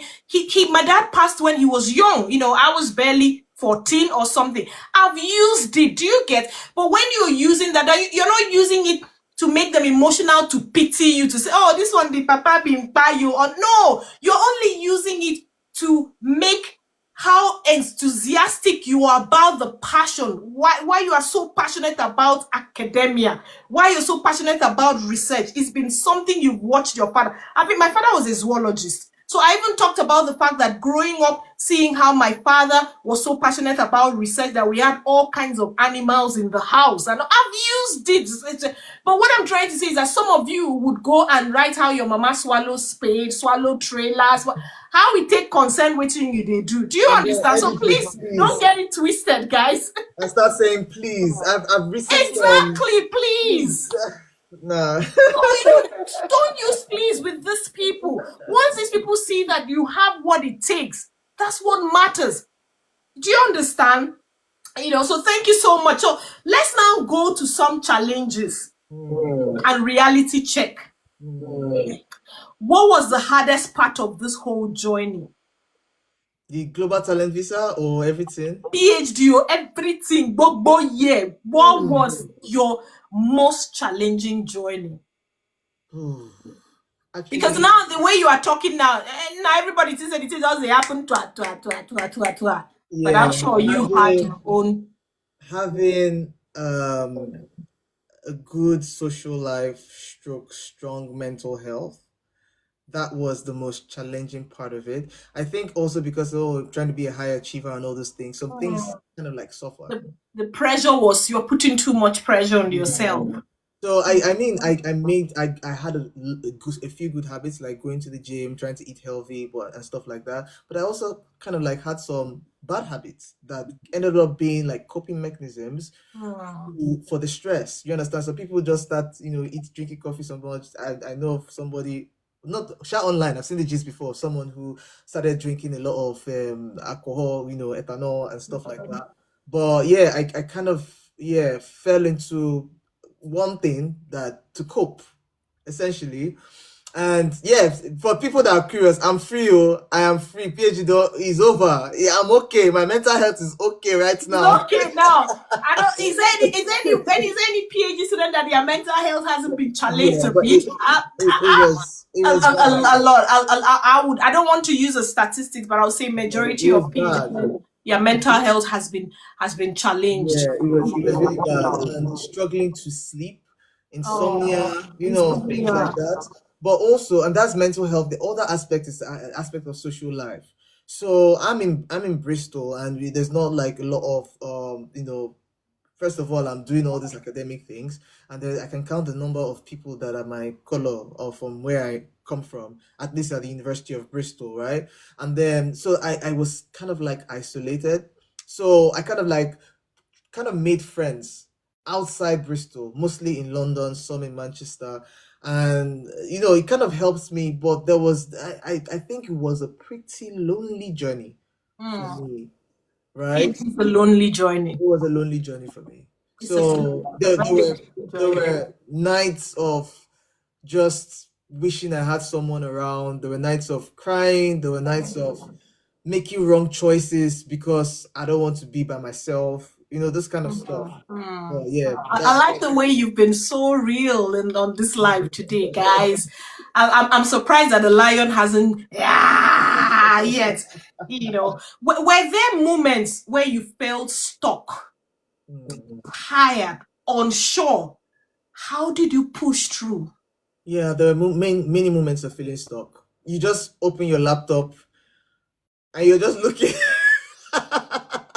You're just looking, okay, I need to write on this paper. Oh, I think that was even like on the second phase of my study when I had to come up with a study design for a very complex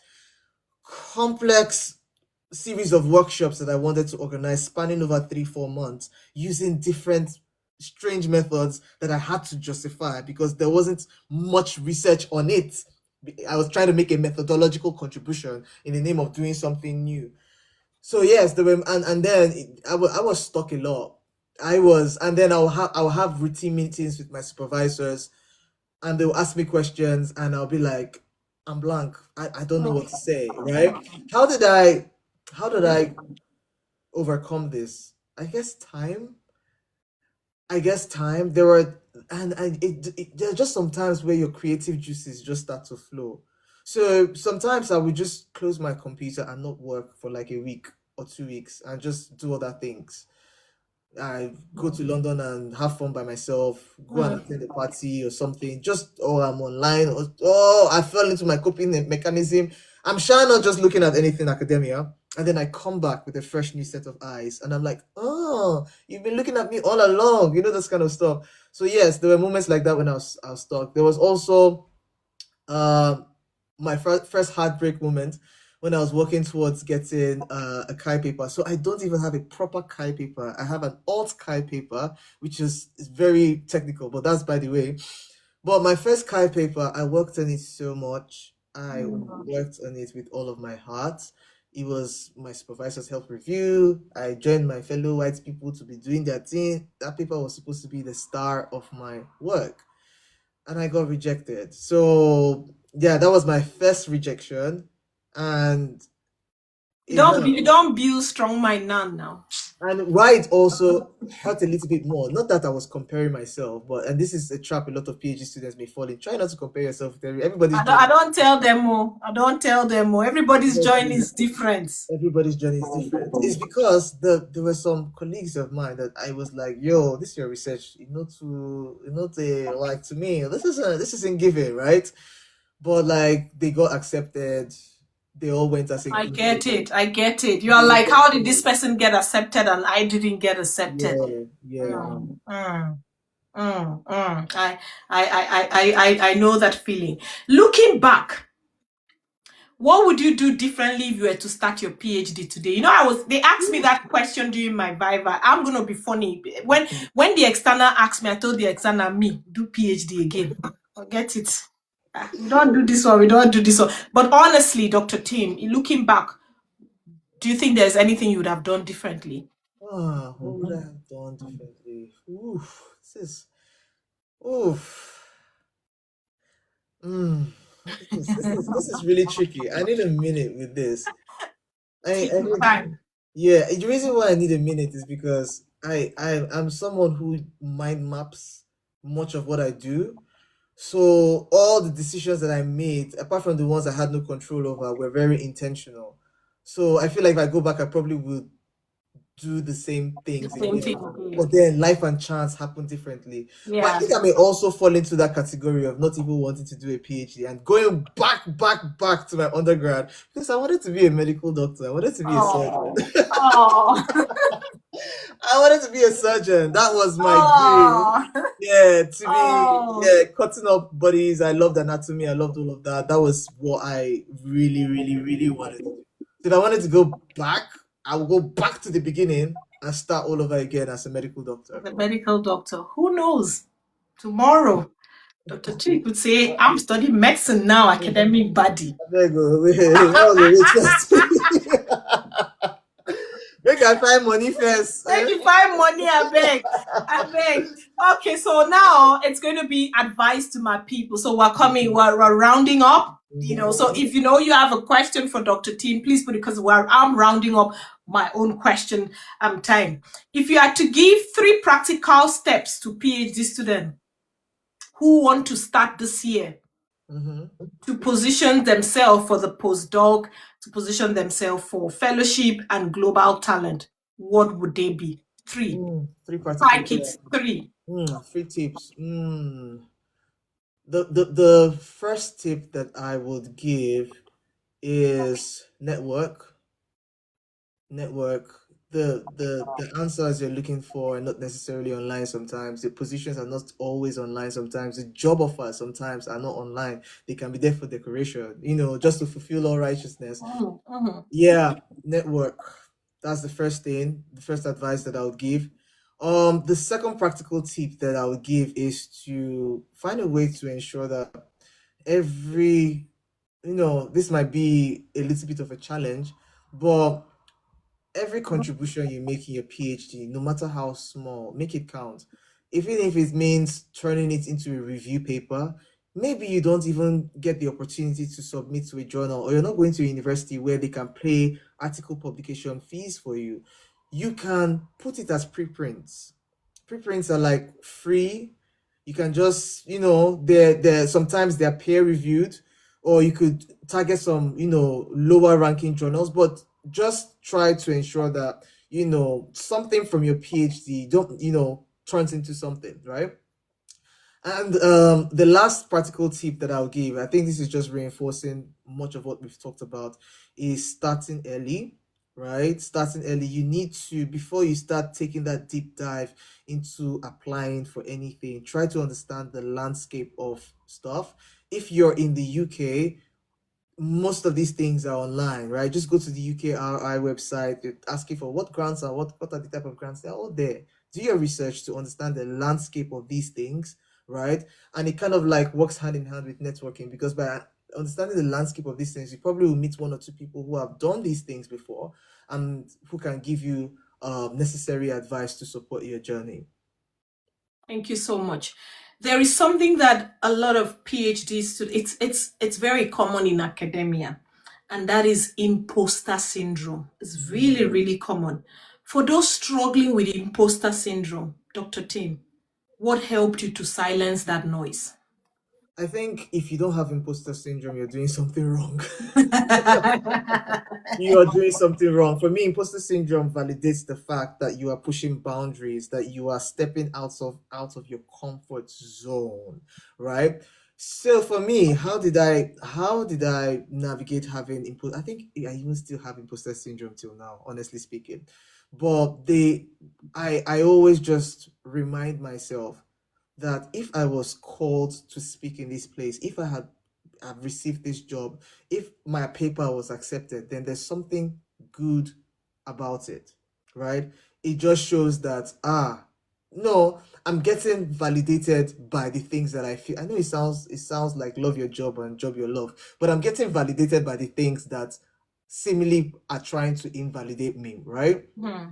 So yeah, I think imposter is a long journey, because even till now, with all these things that I've said, sometimes I just sit down and be like, Even me, I still have imposter syndrome.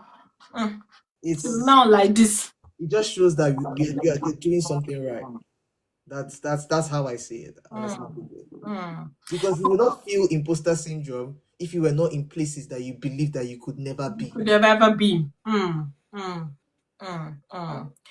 What mindset shift do academics, because now academics fool this life, so what mindset shift do academics need if they want to move from survival to being more strategic? What kind of mindset do you think they need?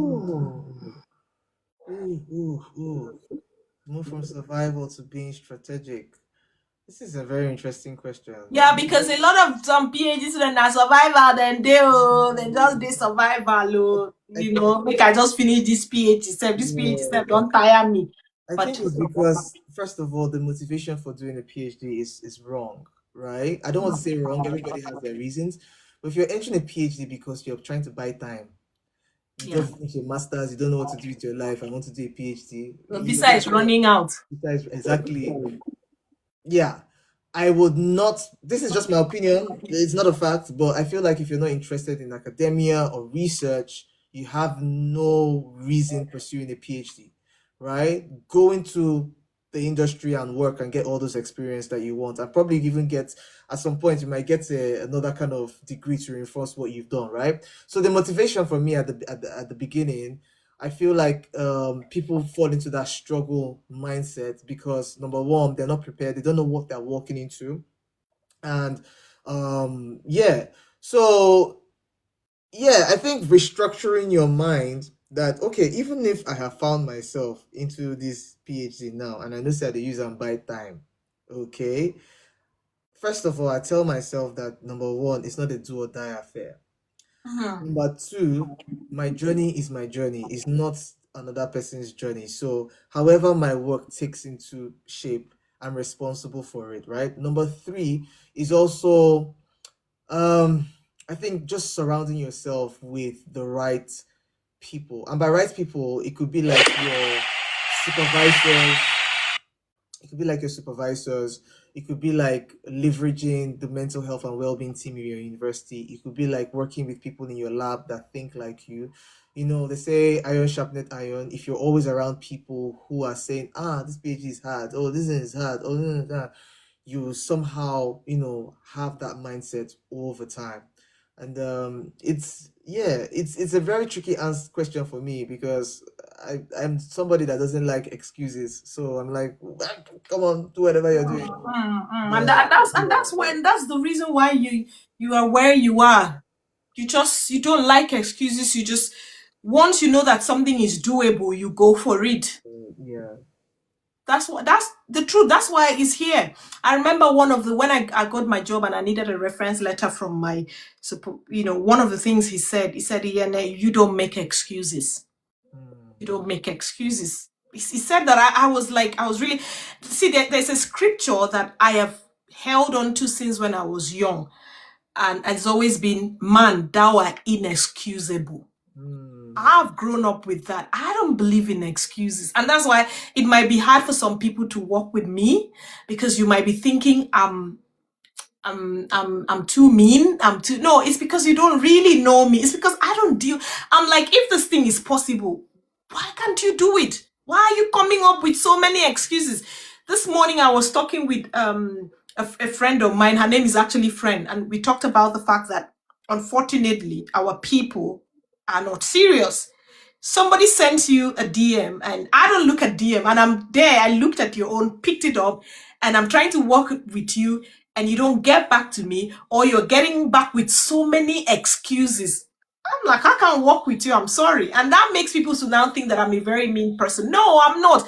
I have grown saying this scripture to myself. Even when I don't feel like doing something, it looks very difficult. I'll tell myself, do you remember that scripture? Man, thou art inexcusable. Let it be that you did your very best and it didn't work. But stop the excuses. Stop the excuses and all. Okay, this is our closing right now. Dr. Tim, what does success look like for you now beyond the visa and the job titles? Ooh, What does it look to you? this is a very interesting question because I'm the kind of person that is like, okay, what next? Success to me actually is peace of mind. Honestly, the kind of peace of mind that I have right now is just unmatched. And I used to tell myself all the time that, money is a byproduct of success. So even if, I'm not like necessarily earning what, how academia is now, the future is bright kind of situation. I'm happy. The future is bright. Yeah. They don't have boss now, so we don't get money now. Honestly, but I'm happy. I'm happy. Just the thought of entering a fellowship and having that independence to pursue my. I am happy. I'm satisfied. The success for me is peace of mind. Having this endorsement and knowing that I'm not going to be thinking. It's peace of mind. Like that's it for me. Yeah. Finally, if there is one sentence you want to drop for every academic buddies here listening tonight to remember, what would it be? Oh. No long thing, just academic body, you have stressed my brain this night. I know, and you've done brilliantly well. I wish if this was CNN, when we air, you did very well. You did so well because he didn't have prior knowledge to any of the questions that I'm asking him. So, what the question is? A sentence that I want to tell people. Yes. For a sentence you want to give every academic body listening to remember, what would it be? Okay. You're as bad as you make it. You're as bad as you make it. And the thing is rhyming with academic body. Essentially, that's the sentence. But essentially, what it means is that you go as far as you want. I mean, you look at the Bible. Should God told Abraham, as far as your eyes can see. That's it. If you are not, if you want to graduate from a PhD and you just want to be I collecting. want to speak in tongues, Dr. T. I'm holding myself. I'm holding myself, Let me brother. But As yes, far as your essentially that. eyes can see, Yeah. you know what? I was with my friend yesterday. We grew up together. We're in the same secondary school. This, my friend, maybe she's watching because she said, "Oh, I might join." You know, she's one.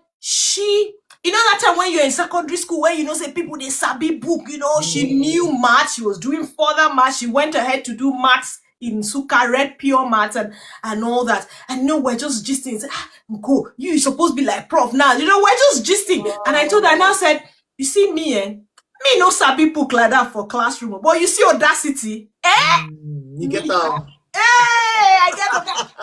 If they say, they advertise for something, I look, and they put my head. I don't care. The worst that will happen, they no go give me now. Everybody rest. Maybe I try. I don't see it. Me, I don't shut myself out. I will try. And it's that mindset that has helped me to get to where I am at the moment. I don't shut myself. I go for it. I go for it. Because I've realized that our people, we fear failure more than we trying to chase success. We're too, and the truth is that the only way you can get to that success is not to fear failure. Just do it. Just do it. So as far as your eyes can see, guys, any more questions so that we release it's all we've done 2 hours. I beg person brain don't they any I would welcome 3 questions. Just 3 questions. So fast fingers. 3 questions. I have one, please. How was your transition from PhD to postdoc, and how did you have breaks in between? He talked about it, but Dr. T, I think this person came late. Let's answer the person. Just That's the first succinctly, question. yeah, just succinctly. I didn't have any break. So I wrapped up my passed my viva from in August. I actually resumed my job in October. Okay, it's maybe like a month or 2 months break, but that was because of visa. That had to like settle my visa and things like that. How was my transition? It wasn't easy. I'd been applying for things for almost a year, learning from each application to refine the next application until I find a job. I found a role that was very much aligned with my interest, and yeah, got an offer a week after passing my viva, and that was it. Thank you so much. Inside Space is asking, Inside, he talked about this thing, and I know you've been here. I know you've been here. She's saying, please, talent or exceptional promise. How can one position himself for exceptional promise? I think he talked about I don't think I really mentioned it. So yes, there's exceptional promise and there's exceptional and the talent. exceptional, yes. So with exceptional promise now, you need to I talked about it now. What am I saying? Yes, you did. That's what and Insight was here. She was here. You talked about it. Yes, but please, her question came because we opportunity for 3 questions. Please. Exceptional promise, you just need to be your career has to be less than 5 years, right? And yes, essentially less than 5 years. You need to show that you're an active researcher, you have a PhD, or you have clinical you have research experience either in the industry or in the clinical sense, right? Those are things they actually look out for, aside from other application forms that they will actually ask you to like submit. You must also be able to show that you can contribute actively to the the socioeconomic state of the United Kingdom in your applications. I think his answer. Somebody said, as advise us from Emirates. Go and do PhD now. I don't know which. Dr. Tim, you have any advice for the person? The thing I have to say about Emirates is that you have a higher chance of getting a PhD than someone who is just doing a master's and MSc. Because as a master's by research, you're spending 1 year essentially. You're learning what you're gonna. It's like taking a taste of what it could be like with a PhD. So I don't really know what the question is. It was really broad. Somebody else is saying, how do we get PhD offer with only Emirates, no publication? The UK isn't really, it's not like it's a mandatory that you must have a publication. Or even have a master's. Yes, publication helps, but it is not mandatory. So don't shoot yourself out because you've not published yet, please. Let me just add to that. Yes. In the UK is one of these countries where you don't even need a master's to apply for a PhD. Let me You tell them, Uplifted Abroad has been telling them. Yeah. They don't used to believe. You don't need a master's to apply for a PhD. A master's will give you more, make you more attractive, right? But you don't necessarily need it. You could look for studentships, right? Now, scholarships are very competitive, much more competitive because it's, a larger pool of people, and stuff like that. But studentships are, there are many studentships with different funding bodies tailored to different universities. So what you can start doing is trying to reach out to several professors if you can, trying to reform your research ideas, what you feel that you're doing MRS by now, you should have an idea of what your research is going to be like. So and send that cold email properly. Exactly. Go and read about the person's work too. It's very important. Read about that person's work. Somebody's asking Dr. T, how do you get a mentor? I think I talked a lot about that. Getting a mentor, it's really relative, right? Cold emailing is one. Another thing is going to conferences. You get to reach out to people. You have to be really intentional, to be honest, about who you want to be your mentor, right? So, for me, I had a mentor from undergrad. But during the course of my PhD, I had different people who mentored me in different capacities based on what I felt that they would offer me at the time, right? And it started by trying to build a relationship with them and showing them what I could offer. Most of these people, there are three of them actually, let me not sound like there are plenty. Three of them have... You don't even need too many. Yeah. They are now co-authors. They've been co-authors on several, so they've seen my capacity to an extent in research. I have given talks in a couple of their universities. So I'm not necessarily somebody, even though it started from a cold email, I have shown my presence and my worth in different aspects, right? And then I told them that, sir, in this thing, you're gonna need. I need your help, Yes. I beg, help your boy. And another way to you getting a mentor, it's go on LinkedIn. There are people you admire, engage on their posts, keep showing visibility, do something, post to. They might be seeing you too, the things that you are doing. Then send them either a message on LinkedIn. Some people don't respond to LinkedIn. Get their email. You can go on the university website. You will see them and you see their email. Send them a cold email. I have to add one more thing to this, is that I was also able to show independence. If you are coming with that energy of wanting to be someone that is always having routine meetings, always sending stuff, looks like you need them to think for you, you can't move on your own without, then they're just like, because academics have a lot going on. Understand. They have a lot going on. So mentorship is not you now be the person's child. It's not a parent-child relationship. It's not. Even me, sir, I don't even get that kind of time for my 9-year-old pikin self. You see, when she there, yeah, she don't find her space, so they do what she they do. But yeah, some of you want me to come and be spoon. Somebody's even saying, Dr. T, can you be my mentor? They work like that. Do you understand? It doesn't really work like that. Now that you've seen him, show him what will make him to say, I can actually mentor this person. Because at the end of the day, if we mentor you, we want our mentee to be higher than us. That's it. That's the fulfillment I would get as an academic to look. Let me mentor this guy. You see where this guy is now. Do you understand? I don't need you to come stress me, I beg. Because some of you are just stressed. That's the truth. And I apologize. Don't take it personal. Mr. IB is asking, do I have to leave or do research in the UK to apply to qualify? No, you don't have to.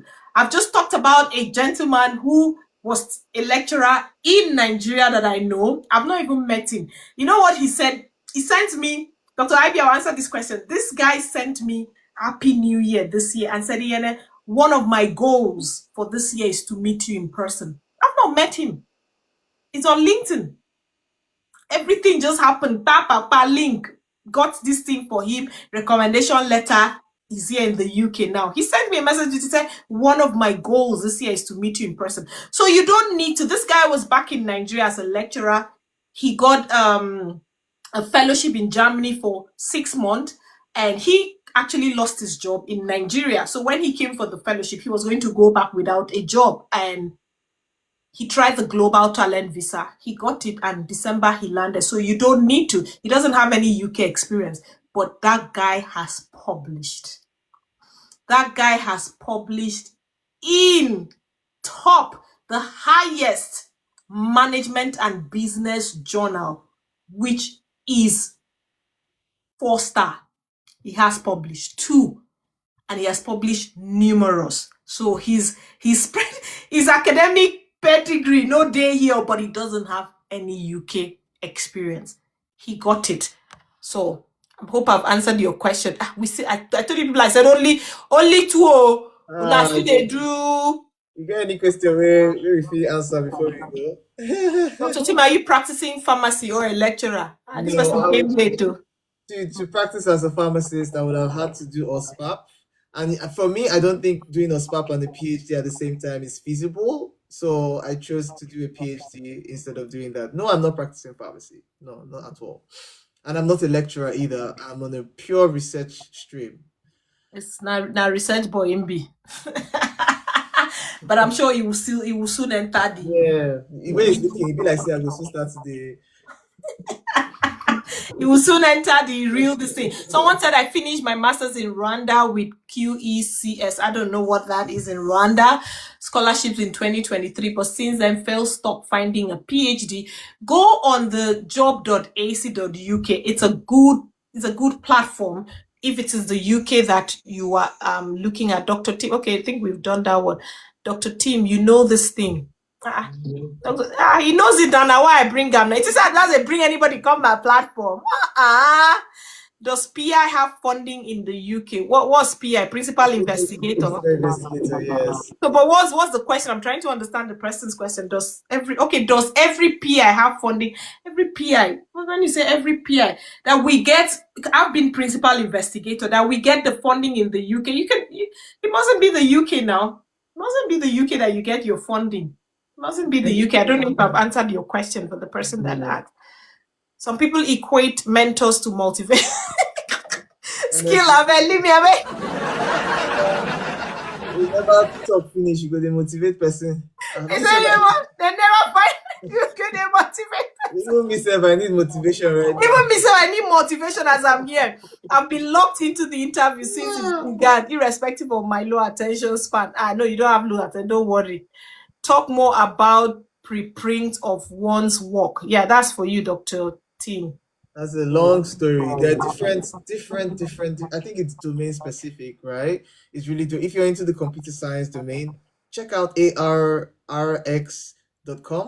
right? Check out SSRN. They've got like preprint options. Different big journals actually sometimes have options for preprints. The thing about preprints is that they are not peer reviewed. They just when they look at it, they feel like when the editors look at it, I feel like it's good enough to just put on their website, but put that disclaimer that it's not peer reviewed.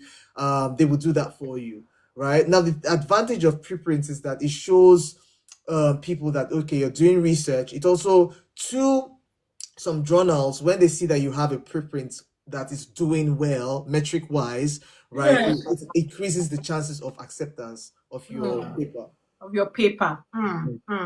Please, what do you think about CDT PhD programs, especially for applicants from Africa? So the studentships that I've been talking about, right, are doctoral training partnerships or centers for doctoral training. So the PhD that I did was a center for doctoral training in digital health and care that was open for only 5 years. It's no longer working. It's no longer functioning. They've taken everybody they want to take, right? I'm from Africa and it worked. So essentially, there are different, the idea for CDTs is that they'll teach you on something and then you pivot into research, but it's also domain specific. It's also like, one thing I think I did not mention in this interview was that the UK always has research priorities that they kind of change over time, right? Now we're talking about AI, we're talking about climate change, we're talking about digital economies and things like that. A few years ago, it was something else. And because of these different research priorities, these different CDTs kind of are structured around those things like pandemic preparedness, like climate change. So when you're looking at these CDTs, you might not necessarily see your specific discipline, like computer science, this. We have to now find out how your own background will be aligned to it. That's a good one. Professor Kola Wale said there's a lot of grants in the field of conservation, biology, and biodiversity management. Okay, so guys, thanks for the information. My wife is planning to apply for masters in where? Which flag is that one? Canada. No, Canada. Do you advise? We know they talk Canada here. Do you advise I apply for SOW? Which be that one? Dr. T, I bet if you help that person, No idea. Well, sorry, we can't help you. I have been shortlisted for interview by University of Bath. Congratulations.